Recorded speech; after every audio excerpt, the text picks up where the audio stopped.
All of the shows featured on the Kevin Kelly Podcast League, including the 5-Minute Kevin Kelly Podcast, are a part of the Place to Be Nation family and are not affiliated with New Japan Pro Wrestling.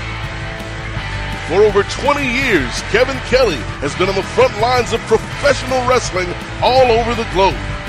And now Double K is bringing his decades of experience, opinions, and insights directly to you right here in the 5-Minute Kevin Kelly Podcast. And here's your host, the voice of New Japan Pro Wrestling, Kevin Kelly.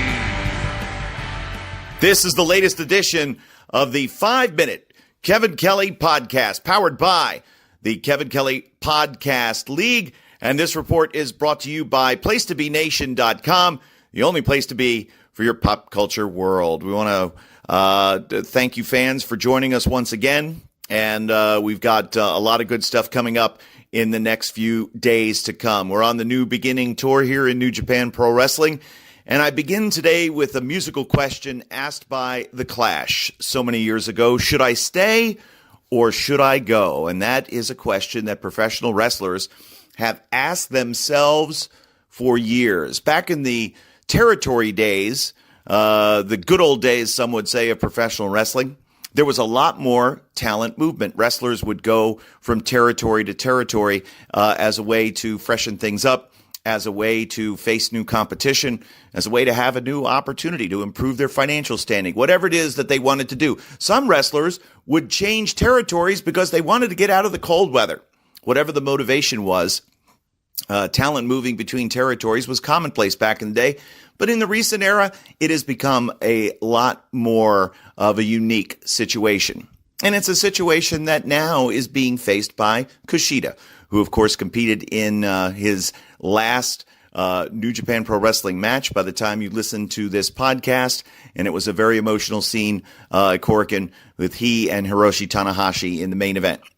So Kushida made the announcement that he's decided to move on from New Japan Pro Wrestling.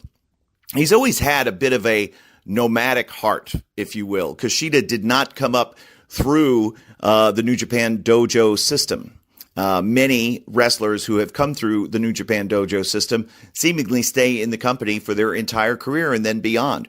But Kushida came in through a different route and eventually has competed here and ascended to the position of the ace of the junior division. You can't do any better than what Kushida did, from Best of Super Junior tournament wins to 6 times as IWGP Junior Heavyweight Champion. He was a standard bearer by what this company was measured by.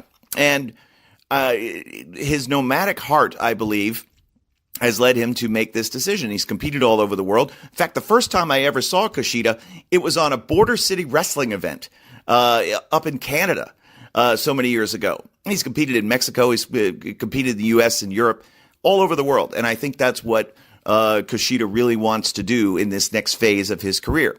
He has a lot of roots here in Japan, of course, born and raised here. He has a wife. He has a young baby. And, even his mom is here. And his mom, kind of famous to New Japan fans. Not because you ever seen her on camera, but because she was the videographer.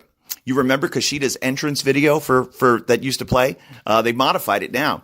But the entrance video of a very young Kushida turning handsprings and moonsaults in his bedroom, well, it was his mom that videotaped that. And I had the opportunity to meet with his mother last spring in Fukuoka.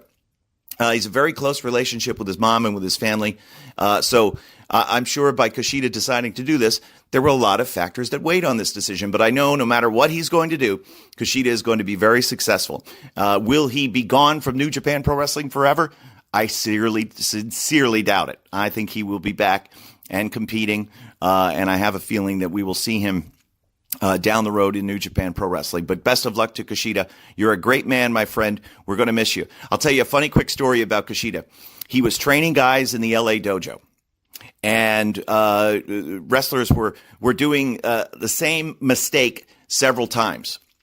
And Kushida, frustrated after seeing the same mistake made the third, the fourth time, just got into the ring after a drill and just said, "Why?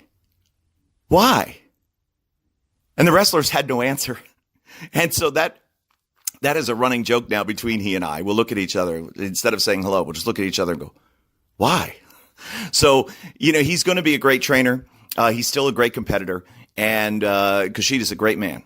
So I know he's going to do well. He's going to be successful. Speaking of success, how about Switchblade Jay White?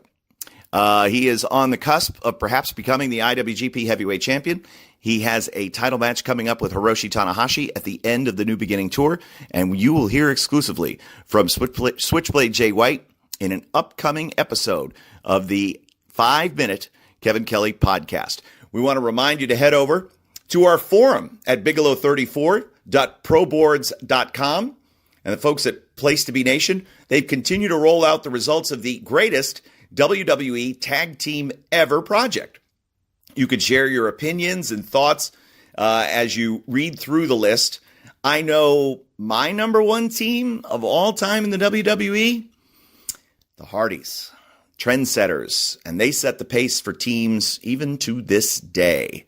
Matt and Jeff Hardy would get my vote in that regard. I want to remind everybody, be sure to subscribe and rate our feeds on iTunes and or your favorite podcast app today.